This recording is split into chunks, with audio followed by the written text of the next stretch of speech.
worried that you'll react to this set of results by moving on to reform terrain rather than watching your left flank? You're about to go for more hardline policies and tough language on immigration, aren't you?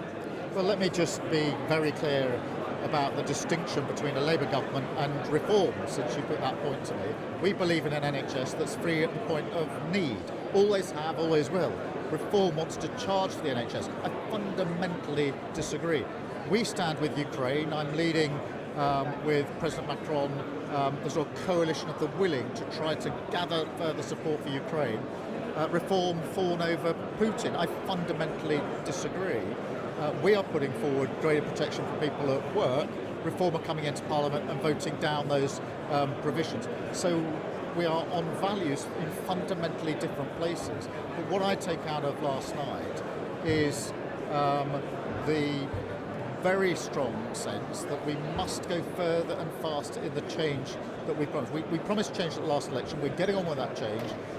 I've said for some time now we need to turbocharge that, go further, go faster, so people feel the change in their household, in their pocket, in their community, and that's what I'm determined to deliver. Nothing expected on immigration next week, for example? I'm sorry? Nothing expected on immigration next week, for example? Well, on immigration, the last government let it get completely out of control. They had an open borders experiment where lawful migration reached nearly 1 million, a record number.